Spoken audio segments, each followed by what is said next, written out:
നമസ്കാരം സുഹൃത്തുക്കളെ, പുതിയ SSCRTയുടെ വേൾഡ് ഹിസ്റ്ററിയുടെ 3ാമത്തെ ക്ലാസ്സിലേക്ക് എല്ലാ കൂട്ടുകാർക്കും സ്വാഗതം. നമുക്ക് നോക്കാം. രണ്ട് ക്ലാസ്സുകൾ കാണാത്തവര് കാണുക കേട്ടോ. വേൾഡ് ഹിസ്റ്ററി നമുക്ക് എന്ത് ചെയ്യാം, കംപ്ലീറ്റ് ആക്കാം കേട്ടോ. വേൾഡ് ഹിസ്റ്ററി 5ാം ക്ലാസ് മുതൽ 10ാം ക്ലാസ് വരെയുള്ള മുഴുവൻ എന്തൊക്കെ ഉണ്ടോ, ഏതൊക്കെ ലെസൺ ആണ് നമുക്ക് പഠിക്കേണ്ടത്, ആ ലെസൺ മുഴുവൻ തരാം കേട്ടോ. നോക്കാം. ഇവിടെ നമുക്ക് കുറച്ച് രാജ്യങ്ങളൊക്കെ തന്നിട്ടുണ്ട്. പോർച്ചുഗൽ തന്നിട്ടുണ്ട്, ഇവിടെ ആഫ്രിക്ക, ഇവിടെ ഓരോരോ കാര്യങ്ങൾ തന്നിട്ടുണ്ട്. ഇവിടെ രാജ്യങ്ങളായിട്ട് പോർച്ചുഗൽ തന്നിട്ടുണ്ട്, സ്പെയിൻ തന്നിട്ടുണ്ട്. നോക്കിക്കേ, നമുക്ക് ഇവിടെ കാണാനായിട്ട് സാധിക്കും. സ്പെയിൻ ഉണ്ട്, നെതർലൻഡ് ഉണ്ട്, ഇംഗ്ലണ്ട്, ഫ്രാൻസ് തന്നിട്ടുണ്ട്. അതുപോലെ സമുദ്രമായിട്ടുള്ള അറ്റ്ലാന്റിക് സമുദ്രവും തന്നിട്ടുണ്ട്. സമുദ്രമായിട്ടുള്ള അറ്റ്ലാന്റിക് സമുദ്രവും തന്നിട്ടുണ്ട്. അപ്പോ ഈ പോർച്ചുഗലിനെ ആണെങ്കിലും സ്പെയിനിനെ ആണെങ്കിലും നെതർലൻഡിനെ ആണെങ്കിലും ഇംഗ്ലണ്ടിനെ ആണെങ്കിലും ഫ്രാൻസിനാണെങ്കിലും ഈ രാജ്യങ്ങളെ ഭൂമിശാസ്ത്ര പര്യവേക്ഷണങ്ങൾക്ക് സഹായിച്ച ഘടകങ്ങൾ എന്തെല്ലാമാണ് എന്ന് ചോദിച്ചാൽ, രാജ്യങ്ങളുടെ ഭൂമിശാസ്ത്രപരമായ സ്ഥാനവും മഹാസമുദ്രങ്ങൾ മുറിച്ചു കടക്കാൻ ശേഷിയുള്ള കപ്പലുകളുടെ നിർമ്മാണവും കടലിൽ ദിശ കണ്ടെത്താൻ സഹായിക്കുന്ന നാവിക ഉപകരണങ്ങളുടെ കണ്ടുപിടുത്തങ്ങളും ഭരണാധികാരികൾ നൽകിയ ശക്തമായ പിന്തുണയും അവരുടെ സൈനിക ശേഷിയും അവരുടെ സമുദ്രയാത്ര അനുഭവങ്ങളും ഭൂപടം നിർമ്മാണം, വാന നിരീക്ഷണം എന്നീ മേഖലകളിൽ നേടിയ പുരോഗതിയും ഒക്കെയാണ് ഈ രാജ്യങ്ങൾ. ഈ ഇത്രയും കാര്യങ്ങളിൽ ഇവർ എന്തായിരുന്നു, വളരെയധികം ശക്തരായിരുന്നു. അതുകൊണ്ടാണ് ഇവർക്ക് ഭൂമിശാസ്ത്ര പര്യവേക്ഷണങ്ങൾക്ക് ഇത്രയും കാര്യങ്ങൾ എന്ത് ചെയ്തത്, സഹായകമായത്. ഇനി ഒരു രാജ്യം തങ്ങളുടേതല്ലാത്ത പ്രദേശത്ത് ആധിപത്യം സ്ഥാപിക്കുന്ന പ്രക്രിയയാണ് ഏത് പറയുക, കോളനിവൽക്കരണം എന്ന് പറയുന്നത് അല്ലെ.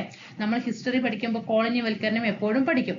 അപ്പോ ഒരു രാജ്യം ഇപ്പൊ നമുക്കറിയാം, ഇംഗ്ലണ്ട് ഇന്ത്യയിൽ വന്നിട്ട്, ഇംഗ്ലണ്ടിന്റെ രാജ്യമാണോ ഇന്ത്യ എന്ന് പറയുന്നത്? അല്ല. ആ ഇംഗ്ലണ്ട് എന്ന രാജ്യം തങ്ങളുടേതല്ലാത്ത പ്രദേശത്ത് അല്ലെ. അപ്പൊ ഇന്ത്യ എന്ന പ്രദേശത്ത് ആധിപത്യം സ്ഥാപിക്കുന്ന പ്രക്രിയയാണ് എന്ത്, കോളനിവൽക്കരണം എന്ന് പറയുന്നത്. ആഫ്രിക്കൻ ഭൂഖണ്ഡത്തിന്റെ പടിഞ്ഞാറൻ തീരപ്രദേശങ്ങളിലേക്കുള്ള പോർച്ചുഗലിന്റെ സമുദ്രയാത്രകൾ എപ്രകാരമാണ് എന്ന് നമുക്ക് നോക്കാം. നമ്മൾ എപ്പോഴും ഹിസ്റ്ററി പഠിക്കുമ്പോൾ പോർച്ചുഗൽ ആധിപത്യം നമ്മൾ എപ്പോഴും ആദ്യം പഠിക്കില്ലേ. നോക്കാം. ആഫ്രിക്കയിലെ നൈജർ സമതലത്തിലെ സ്വർണത്തെ കുറിച്ചിട്ടുള്ള അറിവാണ് ആഫ്രിക്കൻ ഭൂഖണ്ഡത്തിന്റെ പടിഞ്ഞാറൻ തീരപ്രദേശങ്ങളിലേക്കുള്ള സമുദ്രയാത്രകൾക്ക് പോർച്ചുഗലിനെ പ്രധാനമായിട്ടും പ്രേരിപ്പിച്ചത്. എന്തുകൊണ്ടാണ് പോർച്ചുഗല് ആഫ്രിക്കൻ ഭൂഖണ്ഡത്തിന്റെ പടിഞ്ഞാറൻ തീരപ്രദേശത്തിലേക്ക് യാത്ര തിരിച്ചത്? ആഫ്രിക്കയിലെ നൈജർ സമതലത്തിലെ സ്വർണത്തെ കുറിച്ചിട്ടുള്ള അറിവാണ്. 1415 മൊറോക്കൻ തീരത്തെ സ്യൂത്ത പിടിച്ചടക്കിയതോടുകൂടിയാണ് ആഫ്രിക്കയിലെ പോർച്ചുഗീസ് അധിനിവേശം ആരംഭിക്കുന്നത്. എങ്ങനെയാണ് പോർച്ചുഗീസുകാർ ആഫ്രിക്കയിൽ തുടക്കം കുറിക്കുന്നത്? ആഫ്രിക്കയിലെ സ്വർണത്തെ കുറിച്ചിട്ടുള്ള അറിവ്, ആഫ്രിക്കയിലെ നൈജർ സമുദ്രത്തിൽ ഒരുപാട് സ്വർണമുണ്ട് എന്ന് ആരറിയുന്നു? പോർച്ചുഗൽ അറിയുന്നു. നേരെ തിരിച്ചു ആഫ്രിക്കൻ ഭൂഖണ്ഡത്തിന്റെ പടിഞ്ഞാറൻ തീരപ്രദേശത്തേക്ക്. അങ്ങനെ 1415 മൊറോക്കൻ തീരത്തെ എന്ത് ചെയ്തു? സ്യൂത്ത പിടിച്ചടക്കി. പോർച്ചുഗീസുകാർ എന്ത് ചെയ്തു? ആഫ്രിക്കയിലെ മൊറോക്കൻ തീരത്തെ സ്യൂത്ത പിടിച്ചടക്കി. ഫസ്റ്റ് ഒന്ന് തുടക്കം അല്ലേ, ആദ്യം പിടിച്ചടക്കിയത് സ്യൂത്ത. ആഫ്രിക്കയിലെ പോർച്ചുഗീസ് അധിനിവേശം ആരംഭിക്കുന്നത് അതോടുകൂടിയിട്ടാണ്. ഈ പ്രദേശം ക്രമേണ പോർച്ചുഗലിന് ധാന്യങ്ങളും മറ്റു ഭക്ഷണ പദാർത്ഥങ്ങളും ശേഖരിക്കുന്ന ഇടമായി മാറി. പടിഞ്ഞാറൻ ആഫ്രിക്കയിലുള്ള ബൊജാദർ മുനമ്പ് മുറിച്ചു കടക്കുക എന്നത് പോർച്ചുഗീസുകാർക്ക് ഏറെ ക്ലേശകരമായ സംഭവമായിരുന്നു. ഏത് മുനമ്പാണ്? ബൊജാദർ. ഞാൻ അങ്ങനെ റൗണ്ട് ചെയ്യുന്ന കാര്യങ്ങളായിരിക്കണം സ്ട്രെസ് ചെയ്ത് പഠിക്കേണ്ടത് കേട്ടോ. ആഫ്രിക്കയിലുള്ള ബൊജാദർ മുനമ്പ് മുറിച്ചു കടക്കുക എന്നത് പോർച്ചുഗീസുകാർക്ക് ഏറെ ക്ലേശകരമായ കാര്യമായിരുന്നു. 1434 അതിന് സാധിച്ചു. ആർക്ക്? പോർച്ചുഗീസുകാർക്ക്. അതുകൊണ്ട് ആഫ്രിക്കൻ തീരത്തുള്ള മറ്റു പ്രദേശങ്ങളിൽ എത്തിച്ചേരാൻ അവർക്ക് എളുപ്പമായി. അതോടുകൂടി അടിമകളുടെയും സ്വർണത്തിന്റെയും വ്യാപാരത്തിലൂടെ സാമ്പത്തിക നേട്ടമുണ്ടാക്കാൻ പോർച്ചുഗീസ് രാജാവിന് സാധിച്ചു. ഇത് കൂടുതൽ സമുദ്രയാത്രകൾ സംഘടിപ്പിക്കുവാൻ പോർച്ചുഗീസുകാർക്ക് പ്രേരണയായി. കാരണം അവർക്ക് സാമ്പത്തികമായി സ്വർണങ്ങളും വ്യാപാരത്തിലൂടെ സാമ്പത്തികമായിട്ടും ഇവർ വളരെയധികം പോർച്ചുഗീസുകാരെ ശക്തരായി. വെറുതെ ഇരിക്കില്ല. അവർ ആഫ്രിക്ക വിടും, അടുത്ത ഭൂഖണ്ഡത്തേക്ക് കിടക്കും അല്ലേ. അങ്ങനെ അവർ ഓരോരോ ഭാഗങ്ങളിലേക്ക് കൂടുതൽ സമുദ്രയാത്രകൾ സംഘടിപ്പിക്കുവാൻ പോർച്ചുഗീസുകാർക്ക് പ്രേരണയായി. ആഫ്രിക്കൻ വൻകരയ്ക്ക് പുറമെ കണ്ടോ, ആഫ്രിക്കയുടെ പടിഞ്ഞാറൻ തീരത്തിന് സമീപത്തുള്ള അറ്റ്ലാന്റിക് ദ്വീപുകളിലും പോർച്ചുഗീസുകാർ ക്രമേണ കൃഷി വ്യാപിപ്പിക്കുകയും കോളനികൾ സ്ഥാപിക്കുകയും ചെയ്തു. ആഫ്രിക്കൻ ഭൂഖണ്ഡത്തിന്റെ പടിഞ്ഞാറൻ തീരത്ത് അറ്റ്ലാന്റിക് സമുദ്രത്തിൽ സ്ഥിതി ചെയ്യുന്ന ആഫ്രിക്കൻ ഭൂഖണ്ഡം കഴിഞ്ഞു. അടുത്തത് അവര് നേരെ അറ്റ്ലാന്റിക് സമുദ്രത്തിലെത്തി. അവിടെ സ്ഥിതി ചെയ്യുന്ന ദ്വീപുകളാണ് അറ്റ്ലാന്റിക്ക ദ്വീപുകൾ, മധൈര, അസോരാസ്, കാനറി, കേപ്പ് വെർദ് എന്നിവയാണ് ഇവയിൽ പ്രധാനപ്പെട്ട ദ്വീപുകൾ. ഇതില് ഈ ഒരു കേപ്പ് വെർദ് ഉണ്ടല്ലോ, കേപ്പ് വെർദ്, ഇത് പ്രീവിയസ് ആയിട്ട് ചോദിച്ചിട്ടുണ്ട്. കേപ്പ് വെർദ് ദ്വീപ് ഏത് സമുദ്രത്തിലാണ് സ്ഥിതി ചെയ്യുന്നത് എന്ന് ചോദിച്ചിട്ടുണ്ട്. അറ്റ്ലാന്റിക് സമുദ്രത്തിലാണ്. അപ്പൊ മക്കളെ ഇതെവിടെ നിന്ന് പഠിക്കടാ? അറ്റ്ലാന്റിക് സമുദ്രത്തിൽ സ്ഥിതി ചെയ്യുന്ന ദ്വീപുകൾ എന്ന് പറഞ്ഞിട്ട് ഏതൊക്കെ പഠിക്കണം? ഏതൊക്കെയാണ് അറ്റ്ലാന്റിക് സമുദ്രത്തിൽ സ്ഥിതി ചെയ്യുന്ന ദ്വീപുകള്? Madeira, Azores, Canary, Cape Verde. Okay, കാരണം ഞാൻ പഠിക്കാൻ പറയുന്നത് എന്താണെന്നറിയോ?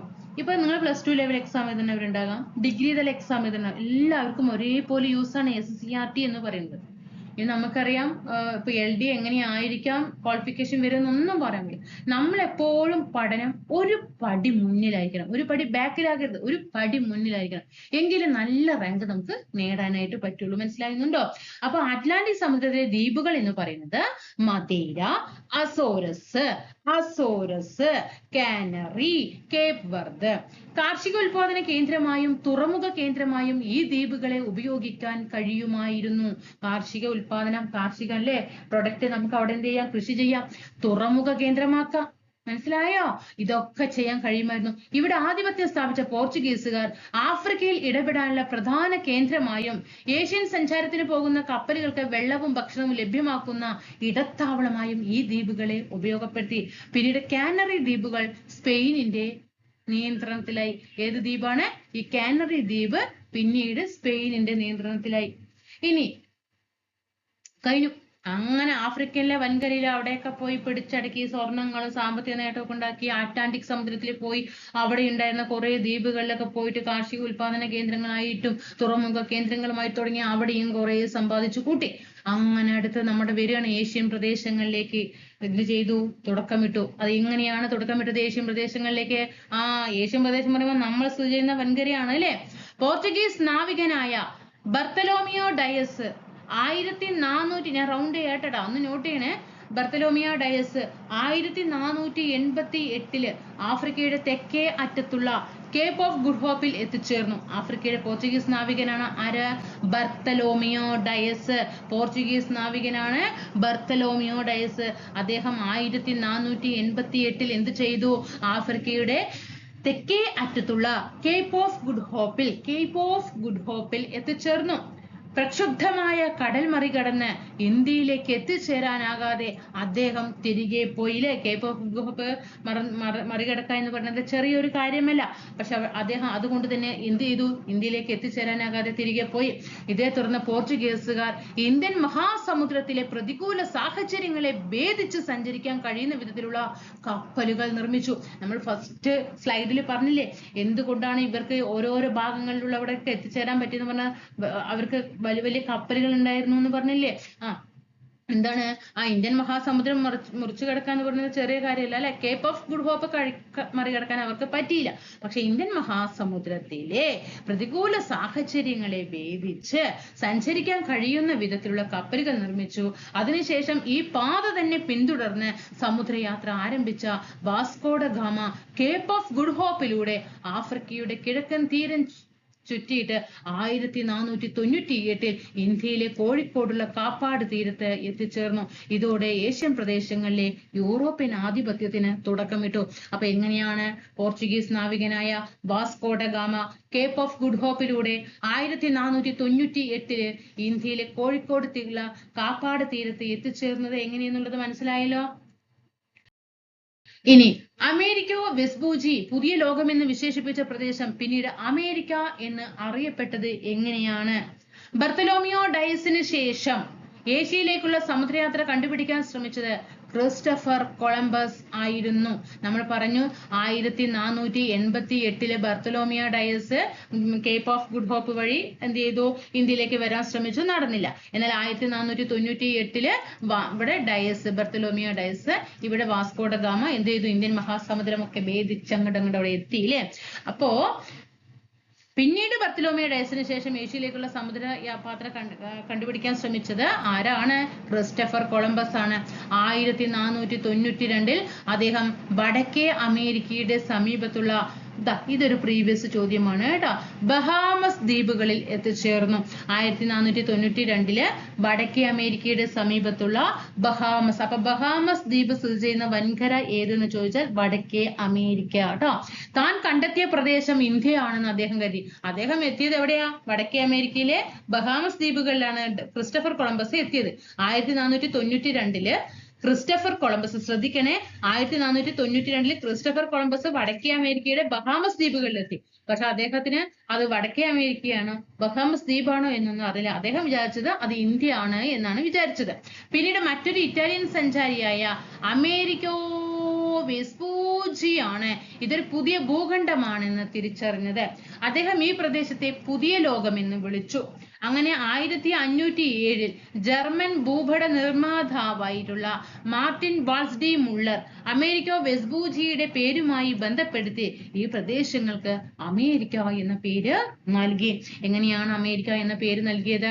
1507 ജർമ്മൻ ഭൂപട നിർമ്മാതാവായ Martin Waldseemuller, German ഭൂപട നിർമ്മാതാവായ Martin Waldseemuller Amerigo വെസ്പൂച്ചിയുടെ പേരുമായി ബന്ധപ്പെടുത്തിയിട്ടാണ് ഈ പ്രദേശങ്ങൾക്ക് എന്ത് ചെയ്തത്? അമേരിക്ക എന്ന പേര് നൽകിയത്. കാരണം താൻ കണ്ടെത്തിയ പ്രദേശം ഇന്ത്യ എന്ന് അദ്ദേഹം കരുതി എന്ന് പറഞ്ഞില്ലേ. പിന്നീട് മറ്റൊരു ഇറ്റാലിയൻ സഞ്ചാരിയായ അമേരിക്കോ വെസ്പൂച്ചിയാണ് പുതിയ ഭൂഖണ്ഡമാണെന്ന് തിരിച്ചറിഞ്ഞത്. അതുകൊണ്ടാണ് അദ്ദേഹത്തിന്റെ പേരിൽ എന്ത് ചെയ്തു? ആ സ്ഥലത്തിന് അമേരിക്ക എന്ന പേര് കൊടുത്തത്. ഇനി നോക്കിക്കേ, ഇവിടെ എ കോളം കൊടുത്തിട്ടുണ്ട്, ബി കോളം കൊടുത്തിട്ടുണ്ട്. അതൊന്ന് കറക്റ്റ് ഒന്ന് ഫിൽ ചെയ്തേ. പെഡ്രോ അൽവാരസ് കബ്രാൾ ഏതാണ്? ന്യൂ ഫൗണ്ട് ലാൻഡ് ഏതാണ്? Brazil. Alvares Cabral Brazil. Pedro Alvares Cabral Brazil. Ferdinand Magellan ആദ്യമായി സമുദ്രത്തിലൂടെ ഭൂമിയെ ചുറ്റി സഞ്ചരിച്ചത്. മെഗല്ലൻ ആണ് സമുദ്രത്തിലൂടെ ഭൂമിയെ ചുറ്റിയിട്ട് സഞ്ചരിച്ചത്. John Cabot new found land പഠിച്ചു വെക്കണേ. ന്യൂ ഫൗണ്ട് ലാൻഡ് ഇത് പഠിച്ചു വെക്കണേ, എന്തായാലും ചോദ്യം വരും. Alvares Cabral Brazil. Ferdinand Magellan ആദ്യമായി സമുദ്രത്തിലൂടെ ഭൂമിയെ ചുറ്റി സഞ്ചരിച്ചത്. ജോൺ കബോട്ട് ആരാണ്? Newfoundland. America, Africa, Asia എന്നീ വൻകരകളിലേക്ക് യൂറോപ്യന്മാർ നടത്തിയ ഭൂമിശാസ്ത്ര പര്യവേഷണങ്ങൾ സുപ്രധാനമായ നിരവധി അനന്തരഫലങ്ങൾ സൃഷ്ടിച്ചു. നമ്മൾ പറഞ്ഞു ആദ്യം യൂറോപ്യൻ ആധിപത്യം ആഫ്രിക്കൻ വൻകരയിലൂടെ പോയി എന്നൊക്കെ നമ്മൾ പഠിച്ചു, ഇല്ലേ? പിന്നീട് ഏഷ്യ അമേരിക്കയിലേക്ക്, വടക്കേ അമേരിക്കയുടെ ബഹാമസ് ദ്വീപുകളിലൊക്കെ എത്തിയിട്ട് അവിടെ അമേരിക്ക എന്ന പേരൊക്കെ നൽകി അവിടെയുള്ള ഭൂഖണ്ഡം കണ്ടെത്തി. പിന്നെ ഏഷ്യയിലേക്ക് വന്നു, നമ്മുടെ പോർച്ചുഗീസ് ഇവിടെ കോഴിക്കോട് കാപ്പാടൊക്കെ എത്തി പറഞ്ഞു. അങ്ങനെ 3 വൻകരകളിലേക്ക് യൂറോപ്യന്മാർ നടത്തിയ ആധിപത്യം കണ്ടൂല്ലേ? അങ്ങനെ ഇത് നടത്തിയത് കൊണ്ടുള്ള അനന്തരഫലങ്ങൾ എന്തൊക്കെയാണ്? അമേരിക്ക, ആഫ്രിക്ക, ഏഷ്യ എന്നീ വൻകരകളിലേക്ക് യാത്ര ചെയ്യുന്നതിലെ ഏറ്റവും പ്രധാന പാതയായിട്ട് അറ്റ്ലാന്റിക് തീരം മാറി. അമേരിക്കയിലേക്ക് പോകണമെങ്കിലും ആഫ്രിക്കയിലേക്ക് പോകാനും ഏഷ്യയിലേക്ക് പോകാനും ഒക്കെ ഏറ്റവും പ്രധാനപ്പെട്ട പാതയായിട്ട് ഏത് മാറി? അറ്റ്ലാന്റിക് തീരം. തൽഫലമായി മെഡിറ്ററേനിയൻ വാണിജ്യം തകരുകയും അറ്റ്ലാന്റിക് തീരത്തെ വാണിജ്യം വളരുകയും ചെയ്തു. കാരണം ഏഷ്യയിലേക്കും ആഫ്രിക്കയിലേക്കാണെങ്കിലും അമേരിക്കയിലേക്കാണെങ്കിലും പോകണമെങ്കിൽ ഏത് തീരത്തിലൂടെയാണ്? അറ്റ്ലാന്റിക് തീരത്തിലൂടെയാണ്, അല്ലേ? അതുകൊണ്ട് തന്നെ അറ്റ്ലാന്റിക് തീരത്തെ വാണിജ്യം എന്ത് ചെയ്തു? വളർന്നു. പക്ഷേ മെഡിറ്ററേനിയൻ തീരത്തെ വാണിജ്യം തകരുകയും ചെയ്തു. അടുത്ത എന്താ പറയുന്നത്? അമേരിക്ക, ആഫ്രിക്ക, ഏഷ്യ എന്നീ ഭൂഖണ്ഡങ്ങളിലെ പല പ്രദേശങ്ങളും യൂറോപ്യൻ അധിനിവേശത്തിന്റെ കീഴിലായി. അല്ലേ? America, Africa, Asia. സ്റ്റേറ്റ്മെന്റ് വന്നു കഴിഞ്ഞാൽ സ്റ്റേറ്റ്മെന്റ് വരും, ക്വസ്റ്റ്യൻസ് എന്തായാലും വരും, അത് പഠിച്ചോ. ഇവിടെ ഇങ്ങനെയൊക്കെ സ്റ്റേറ്റ്മെന്റ് വന്നാൽ യൂറോപ്യൻ ആധിപത്യത്തിന്റെ ഫലമായി മെഡിറ്ററേനിയൻ വാണിജ്യം തകരുകയും അറ്റ്ലാന്റിക് തീരത്തെ വാണിജ്യം വളരുകയും ചെയ്തു. ഇത് പഠിക്കാത്ത വ്യക്തിക്ക് എങ്ങനെ അറിയാൻ സാധിക്കും മെഡിറ്ററേനിയൻ വാണിജ്യം തകർന്നോ ഇല്ലയോ എന്നത്? പഠിച്ചവർക്ക് മാത്രമേ മനസ്സിലാവുള്ളൂ. ഏഷ്യയിലെ കുരുമുളക് ഉൾപ്പെടെയുള്ള സുഗന്ധവ്യഞ്ജനങ്ങളുടെ വ്യാപാരം യൂറോപ്യൻ കുത്തകയാക്കി മാറ്റാനുള്ള ശ്രമം ആരംഭിച്ചു. തെക്കേ അമേരിക്കയിൽ നിന്ന് വൻതോതിൽ സ്വർണവും വെള്ളിയും യൂറോപ്പിലേക്ക് എത്തി. അവയുടെ ഒരു ഭാഗം ഇന്ത്യയിലേക്കും എത്തി. യൂറോപ്പും ആഫ്രിക്കയും അമേരിക്കയും ഉൾപ്പെട്ട ത്രികോണ വ്യാപാരത്തിന്റെ വികാസം, അല്ലേ? യൂറോപ്യൻകാർ എന്താ ചെയ്തത്? യൂറോപ്പും ആഫ്രിക്കയും അമേരിക്കയും ഉൾപ്പെട്ട ത്രികോണ വ്യാപാരത്തിന്റെ വികാസം. ഇവിടെ എല്ലാം വ്യാപാരം തുടങ്ങി. സ്വർണം, വെള്ളി എന്നിവ വർദ്ധിച്ച അളവിൽ യൂറോപ്പിൽ എത്തിയതോടുകൂടി നാണയ ഉപയോഗത്തിന്റെ തോത് വർദ്ധിച്ചു. ഇനി ത്രികോണ വ്യാപാരം ഇവിടെ കൊടുത്തിട്ടുണ്ട്. നോക്കിക്കേ, യൂറോപ്പ് എന്ത് ചെയ്ത കണ്ടോ, അവിടെ ഒരു ചാർട്ട് കൊടുത്തിട്ടുണ്ട്, പഠിച്ചു വെക്കുക കേട്ടോ. യൂറോപ്പ് എന്ത് ചെയ്യും? ഉൽപ്പന്നങ്ങൾ വിറ്റഴിക്കും. യൂറോപ്പിൽ ഉണ്ടാകുന്ന സാധനങ്ങൾ മുഴുവൻ ഉൽപ്പന്നങ്ങൾ എവിടെ വിറ്റഴിക്കും? ആഫ്രിക്കയിൽ വിറ്റഴിക്കും. ആഫ്രിക്ക എന്ത് ചെയ്യും? ഇവിടെ നോക്കിക്കേ, അടിമകളെ വിൽക്കുന്നു കണ്ടോ. ഓക്കെ, അപ്പൊ അതേപോലെ എന്ത് ചെയ്തു? ഇവിടെ അമേരിക്ക നോക്കിക്കേ, ഇവിടെയും കൊടുത്തിട്ടുണ്ട്. പഞ്ചസാരയും വീനും ഒക്കെ പരുത്തിയും കൊണ്ടുപോകുന്നു അമേരിക്കയിൽ നിന്ന്. ഒക്കെ എല്ലാവിടെയും എത്തുന്നത്, എല്ലാ സാധനങ്ങളും എവിടെ എത്തുന്നത്? എവിടെ തന്നെയാണ്? യൂറോപ്പിലാണ്. മനസ്സിലായോ? അറ്റ്ലാന്റിക് ത്രികോണ വ്യാപാരത്തിന്റെ യൂറോപ്പിൽ നിന്നുള്ള ഉൽപ്പന്നങ്ങൾ ആഫ്രിക്കയിൽ എത്തിച്ച് വിറ്റഴിച്ചു. കണ്ടോ, യൂറോപ്പിൽ നിന്നുള്ള ഉൽപ്പന്നങ്ങൾ ആഫ്രിക്കയിൽ എത്തിച്ച് വിറ്റഴിച്ചു. അവിടെ നിന്നും അടിമകളെ വാങ്ങി അമേരിക്കയിൽ കൊണ്ടുപോയി വിറ്റു. അമേരിക്കയിൽ നിന്ന് പഞ്ചസാരയും വീനും പരുത്തിയും യൂറോപ്പിലേക്ക് കൊണ്ടുപോവുകയും ചെയ്തു. ഇങ്ങനെ 3 ഭൂഖണ്ഡങ്ങളെ തമ്മിൽ ബന്ധിപ്പിച്ചുകൊണ്ട് യൂറോപ്പിൽ നടത്തുന്ന വ്യാപാരമാണ് ത്രികോണ വ്യാപാരം. ചോദ്യം വരും, 3 ഭൂഖണ്ഡങ്ങളെ തമ്മിൽ ബന്ധിപ്പിച്ചുകൊണ്ട് യൂറോപ്യന്മാർ നടത്തിയ ത്രികോണ വ്യാപാരത്തിൽ ഉൾപ്പെടുന്ന രാജ്യങ്ങൾ ഏതൊക്കെയെന്ന് ചോദിച്ചാൽ Europe, Africa, America. Europe, Africa, America. Europe, Africa, America.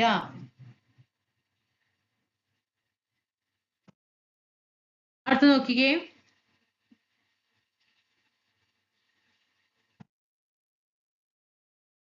ഇവിടെ രാജ്യങ്ങൾ തന്നിട്ടുണ്ട്, കോളനികൾ തന്നിട്ടുണ്ട്. ഈ ടേബിൾ ഒന്ന് നന്നായിട്ട് പഠിച്ചു വെക്കണം കേട്ടോ. ഈ ടേബിള് നന്നായിട്ട് പഠിച്ചു വെക്കുക. ഇടയ്ക്ക് എടുത്തിട്ട് റിവിഷൻ ചെയ്യുക കേട്ടോ. പോർച്ചുഗല് ഏതൊക്കെ രാജ്യങ്ങളിൽ ഏതൊക്കെ കോളനികളാണ് സ്ഥാപിച്ചത് എന്ന് നോക്കാം. പോർച്ചുഗൽ നോക്കിക്കേ, പോർച്ചുഗല് ഏഷ്യയിലില്ല. ഏഷ്യയിൽ കോളനികൾ സ്ഥാപിച്ചിട്ടില്ല. ആഫ്രിക്കയിലില്ല. അമേരിക്കയില്, ബ്രസീല്, മൊസാംബിക് ഇതൊക്കെയാണ് അവർ സ്ഥാപിച്ച കോളനികൾ കേട്ടോ. പോർച്ചുഗല് അമേരിക്കയിൽ സ്ഥാപിച്ചതാണ്. ബ്രസീലും മൊസാംബിക്കും. Brazil and Mozambique. ഇനി സ്പെയിനോ, ഏഷ്യയില് സ്ഥാപിച്ച കോളനിയാണ് ഫിലിപ്പീൻസ്. സ്പെയിനിന്റെ കോളനിയാണ് ഏത്? ഫിലിപ്പീൻസ്. പിന്നെ അമേരിക്കയിലോ Mexico, Peru, Cuba, Florida, Jamaica, Haiti ഇതൊക്കെ സ്പെയിനിന്റെ കോളനികളാണ് കേട്ടോ. സ്പെയിനിന്റെ കോളനികളാണ് Mexico, Peru, Cuba, Florida, Jamaica, Haiti. ഇതൊക്കെ ആരുടെയാണ്? സ്പെയിനിന്റെ കോളനികളാണ്. ഇനി നെതർലാൻഡിന്റെ കോളനികളാണ് ഏഷ്യയിൽ സ്ഥാപിച്ചത്. നെതർലാൻഡ് ഏഷ്യയിൽ സ്ഥാപിച്ച കോളനികളാണ് മലാക്ക, ജക്കാർത്ത, അംബെയ്ത. ചോദ്യങ്ങൾ വന്നാൽ കൺഫ്യൂഷൻ നല്ലോണം വരും, അതുകൊണ്ട് നന്നായിട്ട് പഠിച്ചു വെച്ചോ കേട്ടോ. ഓക്കെ, നെതർലാൻഡ് ആണ് 3 രാജ്യങ്ങളിലും കോളനികൾ സ്ഥാപിച്ചത് കേട്ടോ. നെതർലാൻഡ്, മലാക്ക, ജക്കാർത്ത, അംബെയ്ത. അത് ഏഷ്യയിലും. ആഫ്രിക്കയിൽ സ്ഥാപിച്ചത് കേപ്പ് കോളനി. അമേരിക്കയിൽ സ്ഥാപിച്ചത് സുരിനാം കോളനി. പ്രീവിയസ് ചോദിച്ചിട്ടുണ്ട്. സുരിനാം കോളനി എന്ന് പ്രീവിയസ് ആയിട്ട് ചോദിച്ച ചോദ്യമാണ്. സുരിനാം നെതർലാൻഡിന്റെ കോളനിയാണ്. ഫ്രാൻസ് ആഫ്രിക്കയിലാണ് സ്ഥാപിച്ചത്. Morocco colony. ഇനി ഇംഗ്ലണ്ട് ഇന്ത്യയിൽ സ്ഥാപിച്ചത്. ഏഷ്യയില് ഇന്ത്യയില് അല്ലെ. അതേപോലെ തന്നെ നൈജീരിയ, സൗത്ത് ആഫ്രിക്കയില്. അമേരിക്കയിലോ കരീബിയൻ ദ്വീപുകൾ. ഇത്രയാണ് സ്ഥാപിച്ച കോളനികൾ. അപ്പൊ പോർച്ചുഗലും സ്പെയിനും നെതർലാൻഡും ഫ്രാൻസും ഇംഗ്ലണ്ടും ഒക്കെ ഏഷ്യയിലും ആഫ്രിക്കയിലും അമേരിക്കയിലും സ്ഥാപിച്ച കോളനികൾ നന്നായിട്ട് പഠിച്ചു വെക്കുക കേട്ടോ. ഇനി മെർക്കന്റിലിസം എന്നാൽ എന്താണ്? അതിന്റെ സവിശേഷതകൾ എന്താണ്? എത്ര ക്വസ്റ്റ്യൻ പേപ്പർ നമ്മൾ ഈ മെർക്കന്റിലിസം കണ്ടിട്ടുണ്ട്? വ്യാപാരത്തിലൂടെ സ്വർണവും വെള്ളിയും നേടുക എന്നതിന് പ്രാധാന്യം നൽകുന്ന സാമ്പത്തിക നയം മെർക്കന്റിലിസം എന്ന പേരിൽ അറിയപ്പെടുന്നു. പഠിച്ചു വെക്കണേ. വ്യാപാരത്തിലൂടെ സ്വർണവും വെള്ളിയും നേടുക എന്നതിന് പ്രാധാന്യം നൽകുന്ന സാമ്പത്തിക നയമാണ് മെർക്കന്റിലിസം.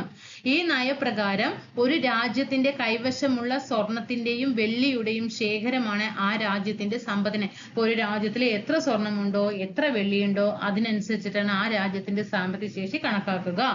ഈ നയം പിന്തുടർന്ന രാജ്യങ്ങൾ സ്വർണത്തിന്റെയും വെള്ളിയുടെയും രൂപത്തിൽ സമ്പത്ത് ശേഖരിക്കാൻ ഉത്സാഹിച്ചു. അതുകൊണ്ടാണ് അവർ എന്ത് ചെയ്തത്? നമ്മൾ നേരത്തെ പറഞ്ഞില്ലേ, ഓരോ ഭാഗങ്ങളിൽ സ്വർണം കണ്ടെത്തുമ്പോഴാണ് യൂറോപ്യന്മാര് അവിടെയുള്ള സ്വർണം ശേഖരിക്കാൻ വേണ്ടി പോകുന്നത്.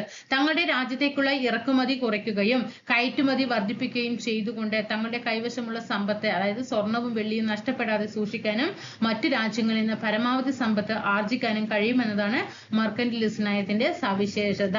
ഇറക്കുമതി കുറയ്ക്കാൻ, മറ്റു രാജ്യങ്ങളിൽ നിന്നും ആരും ഇങ്ങോട്ട് ഇറക്കുമതി ചെയ്യേണ്ട, ഇവിടെ ഉണ്ടാകും സാധനം, അങ്ങോട്ട് കയറ്റി വിടും അല്ലെ.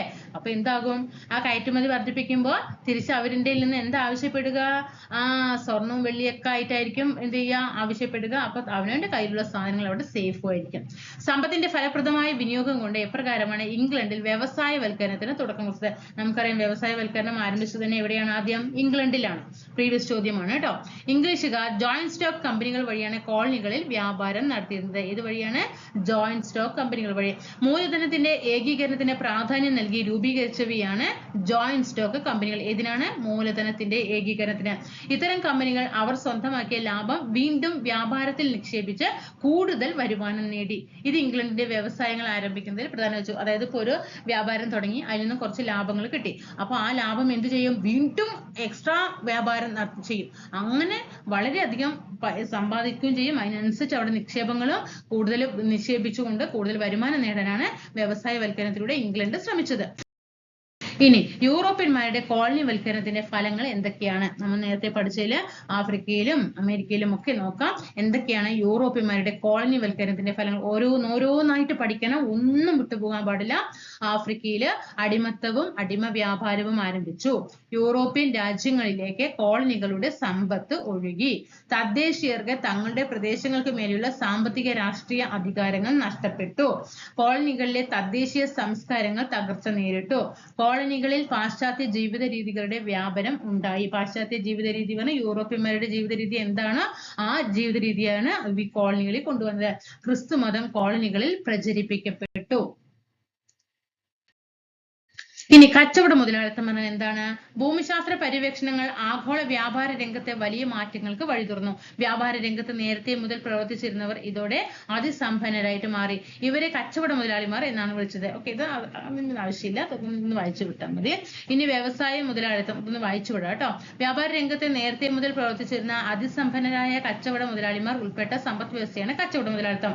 ഉൽപാദകരുടെയും ഉപഭോക്താക്കളുടെയും ഇടയിൽ മധ്യവർത്തികളായി പ്രവർത്തിച്ചിരുന്ന ഇവർ കച്ചവട മുതലാളിത്തത്തിന്റെ പ്രത്യേകതയായിരുന്നു. എന്നാൽ കോളനിവൽക്കരണത്തിലൂടെ നേടിയ സമ്പത്ത് ഉപയോഗിച്ച് ഇംഗ്ലണ്ടിലെ വ്യവസായശാലകൾ ആരംഭിച്ചപ്പോൾ അതിലെ സമ്പത്ത് നിക്ഷേപിച്ചവർ വ്യവസായശാലകളുടെ ഉടമസ്ഥരാവുകയും വൻതോതിൽ ലാഭം നേടുകയും ചെയ്തു. ഈ സാഹചര്യം കച്ചവടത്തിൽ ഒന്ന് വായിച്ചു കിട്ടാം, ഇതിന്റെ ആവശ്യമില്ല. ഓക്കെ, ഇനി വ്യാവസായിക വിപ്ലവത്തിന്റെ ഫലമായിട്ടുണ്ടായ പ്രധാനപ്പെട്ട മാറ്റങ്ങൾ എന്തെല്ലാമാണ്? ഇംഗ്ലണ്ടിലാണ് വ്യാവസായിക വിപ്ലവം ആരംഭിച്ചത് എന്ന് നമ്മൾ പറഞ്ഞു. അതുണ്ടായ മാറ്റങ്ങൾ: ഉൽപാദനം യന്ത്രാധിഷ്ഠിതമായി, ഉൽപ്പന്നങ്ങളെല്ലാം യന്ത്രങ്ങളിൽ പ്രവർത്തിച്ചു. മെച്ചപ്പെട്ട ഇരുമ്പുരുക്ക് സാങ്കേതിക വിദ്യ വികസിച്ചു. മികച്ച ഉപകരണങ്ങൾ നിർമ്മിക്കപ്പെട്ടു. ഊർജ്ജ സ്രോതസ്സായിട്ട് ആവിയന്ത്രം നമ്മൾ വന്നില്ലേ, വ്യവസായവൽക്കരണത്തിലൂടെയല്ലേ ആവിയന്ത്രത്തിന് ഉപയോഗിച്ചു തുടങ്ങിയത്. ഗതാഗത സൗകര്യം വികസിച്ചു. ഉൽപാദനം കുടിലുകളിൽ നിന്നും ഫാക്ടറികളിലേക്ക് മാറി. ഇനി വ്യാവസായിക വിപ്ലവം മനുഷ്യ ജീവിതത്തിൽ വരുത്തിയ നേട്ടങ്ങളും കോട്ടങ്ങളും: ഉൽപാദനം വർദ്ധിച്ചു. പുതിയ തൊഴിലവസരങ്ങൾ ഉണ്ടായി. നഗരങ്ങളുടെ ഉദയം, വ്യാപനം, നാഗരിക ജീവിതം കൊണ്ടുവന്നു. മെച്ചപ്പെട്ട ജീവിത സാഹചര്യം ഒക്കെ വ്യവസായ വിപ്ലവം മനുഷ്യ ജീവിതത്തിൽ വരുത്തിയ നേട്ടങ്ങളാണ്.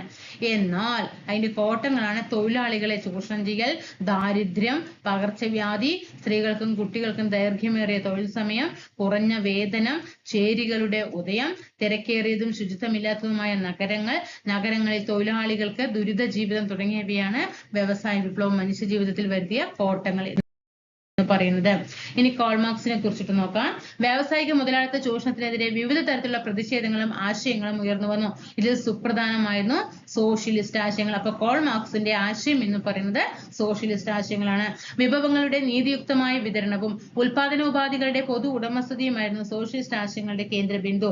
ആദ്യകാലത്ത് ഒരു സങ്കല്പമോ സ്വപ്നമോ ആയിരുന്ന സോഷ്യലിസത്തെ പ്രായോഗികവും ശാസ്ത്രീയമായ ഒരു പ്രത്യയശാസ്ത്രമാക്കി മാറ്റിയത് കാൾ മാർക്സും ഫ്രെഡറിക് എംഗൽസുമാണ്. Karl Marx and Friedrich Engels ആണ് സോഷ്യലിസത്തെ പ്രായോഗികവും ശാസ്ത്രീയമായിട്ട് പ്രത്യയശാസ്ത്രമാക്കി മാറ്റിയത്. ഇവിടെ ഒറ്റ പോയിന്റ് പഠിച്ചാൽ മതി കേട്ടോ. Karl Marx, Friedrich Engels. European രാജ്യങ്ങളുടെ നയങ്ങൾ സാമ്രാജ്യത്വത്തിന് വഴിതെളിച്ചിട്ടുണ്ട്. ഞാൻ ആ ലെസണിലുള്ളത് ഫുള്ളും ഇവിടെ കൊടുക്കുകയാണ് കേട്ടോ. കാരണം ചിലപ്പോൾ നിങ്ങൾക്ക് ഞാൻ അതിൽ നിന്ന് എടുത്തെടുത്ത് പറയുമ്പോൾ ഇതിൽ ഫുള്ള് നോട്ട് തന്നിട്ടുണ്ടോ എന്നൊരു സംശയം വരും. അതുകൊണ്ടാണ് ആ ലെസണിലെ നോട്ട്സ് മുഴുവനായിട്ട് തരുന്നത്. പക്ഷെ ഞാൻ 1, 2, 3 പ്രാവശ്യം പറഞ്ഞു പോയിന്റുകൾ പറയുമ്പോൾ ആ പോയിന്റുകൾ മാത്രം പഠിക്കുക, ബാക്കി എന്ത് ചെയ്യുക, ഒന്ന് മനസ്സിലാക്കി വെച്ചാൽ മാത്രം മതി കേട്ടോ. യൂറോപ്യൻ രാജ്യങ്ങൾ കോളനികളെ തങ്ങൾക്ക് ആവശ്യമായ അസംസ്കൃത വസ്തുക്കൾ ശേഖരിക്കാനുള്ള കേന്ദ്രങ്ങളാക്കി മാറ്റി. ഉൽപാദനം പരമാവധി വർദ്ധിപ്പിച്ചും വേതനം കുറച്ചും ലാഭം നേടിയെടുക്കാൻ വ്യാവസായിക മുതലാളിമാർ ശ്രമിച്ചു. നമുക്കതറിയാലോ, എപ്പോഴും അവരെന്താ ചെയ്യുക, പണി ചെയ്ത കൂലി കൊടുക്കില്ല, വേതനം കുറച്ചായിരിക്കും. അവർക്ക് എന്തായിരിക്കണം, ലാഭം നേടണം. എന്നാൽ ഉൽപാദനമോ പരമാവധി അവർ സാധനങ്ങൾ ഉൽപ്പാദിപ്പിക്കും. ഓക്കെ, അങ്ങനെ വേതനത്തിലെ കുറവ് ജനങ്ങൾക്ക് ഉൽപ്പന്നങ്ങൾ വാങ്ങുവാനുള്ള ശേഷി കുറച്ചു. കാരണം പണി ചെയ്തിട്ട് കൂലി കിട്ടുന്നില്ല, അതായത് വേതനം കുറച്ചേ ഉള്ളൂ, പിന്നെ എങ്ങനെ അവർക്കുള്ള സാധനങ്ങൾ വാങ്ങിക്കും? തന്മൂലം ഉൽപ്പന്നങ്ങൾ പൂർണ്ണമായും അതത് രാജ്യങ്ങളിൽ തന്നെ വിറ്റഴിക്കാൻ കഴിയാതെ വന്നു. അങ്ങനെ വ്യാവസായിക രാഷ്ട്രങ്ങൾ വിപണികൾക്കായിട്ട് അന്വേഷണം ആരംഭിച്ചു. കോളനികളിലാണ് ഇവർ ഈ വിപണികൾ കണ്ടെത്തിയത്. ചുരുക്കത്തിൽ കോളനികളെ അസംസ്കൃത വസ്തുക്കൾ ശേഖരിക്കാനുള്ള ഇടവും ഉൽപ്പന്നങ്ങൾ വിറ്റഴിക്കുവാനുള്ള വിപണികളുമായിട്ട് യൂറോപ്യർ മാറ്റി. ഇതിനെ അവിടെ രാഷ്ട്രീയാധിപത്യം സ്ഥാപിച്ചു. ഇത് സാമ്രാജ്യത്വത്തിന് വഴിതെളിച്ചു. ഓക്കെ, അപ്പൊ ഇന്ന് നമ്മൾ എന്ത് ചെയ്തു, ഈ ലെസണിൽ അവിടെ കാര്യങ്ങളെല്ലാം കംപ്ലീറ്റ് ആയി. ഓരോരോ ലെസണിലുള്ള കാര്യങ്ങൾ ഓരോരോ ലെസണിലായിട്ട് തരികയാണ് കേട്ടോ. ആദ്യം നിങ്ങൾക്ക് 4 ലെസൺ തന്നെ ഉള്ളൂ ക്ലാസ്.